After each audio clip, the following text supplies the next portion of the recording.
আসসালামু আলাইকুম রহমতুল্লাহি ওবরাকাতু। শাহেক কেমন আছেন? আলহামদুলিল্লাহ, আল্লাহ তাআলা ভালো রেখেছেন। আপনি কেমন আছেন? আলহামদুলিল্লাহ।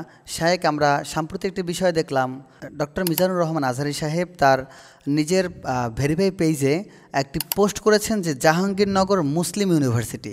কিন্তু এখানে কথাটা হলো, আগে কিন্তু এই মুসলিম কথাটা ছিল না। ডক্টর মিজানুর রহমান আজহারী পোস্টের মাধ্যমে জাহাঙ্গীরনগর মুসলিম কথাটা লাগিয়ে ইউনিভার্সিটি দিয়েছে। এখন এই মুসলিম কথার মাধ্যমে যদি আমাদের বাংলাদেশের সংঘাত সৃষ্টি হয়, এই সংঘাতের দায়ভার কে নেবে? ডাক্তার মিজানুর রহমান আজহারী কি নেবে, নাকি উনি কোনো সংঘাত সৃষ্টি করার চেষ্টা করতেছেন? প্লিজ একটু জানাবেন আমাদেরকে। আপনি অত্যন্ত সুন্দর কথা বলেছেন, তবে আপনার ভাষাটা রাশেদ খান মেননের ভাষা। আপনি যে ভাষায় কথা বলতেছেন, এইভাবে শাহরিয়ার কবির, যাকে আমরা মুরগি কবির বলে থাকি, তার ভাষাটাও এমন ছিল। তবে আমার মনে হয় না যে আপনি তাদের সাথে ঐক্যমত।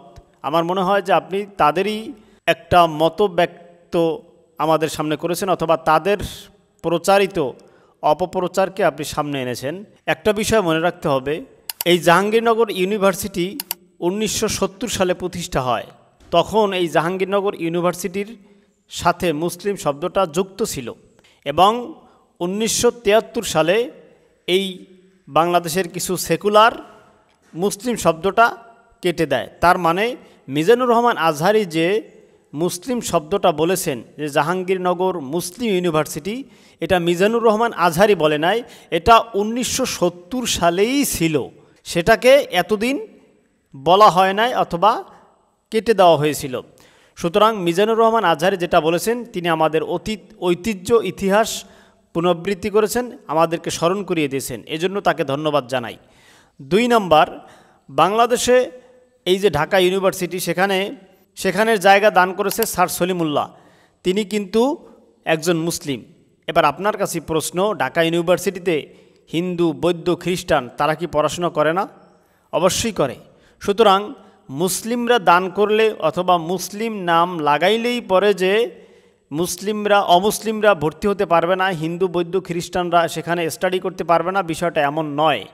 আর আপনি যদি বলেন যে এই কথার সূত্রপাত হচ্ছে কয়েকদিন আগে জাহাঙ্গীরনগর ইউনিভার্সিটির ক্যাম্পাসে কিছু উচ্ছৃঙ্খল এবং সেকুলারপন্থী ছাত্রছাত্রীরা স্লোগান দিয়েছে যে আমাদের ক্যাম্পাসে ছাত্র শিবিরের জায়গা হবে না, মানে ইসলাম বিদ্বেষী স্লোগান দিয়েছে। তার প্রেক্ষিতে ন্যারেটিভ চেঞ্জ করার জন্য মিজানুর রহমান আজহারী, আমাদের সর্বজন শ্রদ্ধেয় আলোচক ডক্টর শাহেখ মিজানুর রহমান আজহারী, তিনি একটা স্ট্যাটাস দিয়েছেন। এটাতে অনেক সেকুলারদের গাত্রদাহ শুরু হয়ে গেছে। আমি আপনাদেরকে আরও সুন্দর কয়েকটা এক্সাম্পল দিব। আমার হাতে একটি নোট দেখতে পাচ্ছেন, আমি নোট করে নিয়ে আসছি। শুধু বাংলাদেশে নয়, আমেরিকাতেও অসংখ্য অগণিত খ্রিস্টানদের নামে ধর্মীয় লোগোযুক্ত ধর্মীয় ন্যারেটিভে অনেক প্রতিষ্ঠান আছে। আমি যদি বলি, 1 নম্বরে টেক্সাস খ্রিস্টান ইউনিভার্সিটি, অ্যাবিলেনে খ্রিস্টান ইউনিভার্সিটি, অ্যারিজোনা খ্রিস্টান ইউনিভার্সিটি, সেন্ট্রাল খ্রিস্টিয়ান কলেজ, কোলোরাডো খ্রিস্টান ইউনিভার্সিটি, কেন্টুয়াকো খ্রিস্টান ইউনিভার্সিটি, লুবাক্কো খ্রিস্টান ইউনিভার্সিটি, প্রভিডেন্স খ্রিস্টিয়ান কলেজ, স্যান্ডিয়াগো খ্রিস্টান কলেজ, ওহিও খ্রিস্টান ইউনিভার্সিটি, ওকলাহোমা খ্রিস্টান ইউনিভার্সিটি, সাউদার্ন খ্রিস্টান ইউনিভার্সিটি। সুতরাং ধর্মীয় ব্যানারে শুধু বাংলাদেশি যে প্রতিষ্ঠান আছে বা বাংলাদেশি যে ইউনিভার্সিটি আছে, বিষয়টা এমন নয়। আমেরিকাতেও সংখ্যাগুরু খ্রিস্টান হওয়ার কারণে তাদের সেখানেও খ্রিস্টান ধর্মীয় ব্যানারে প্রতিষ্ঠান আছে। সুতরাং সেখানে অখ্রিস্টানদের পড়া নিষেধ নয়। ঠিক তদ্রূপভাবে আপনি যদি ভারতের দিকে তাকান, সেখানেও আছে Banaras Hindu university, Hindu college Delhi, Gobardanga Hindu college. দেখেন, হিন্দু শব্দটা উল্লেখ আছে।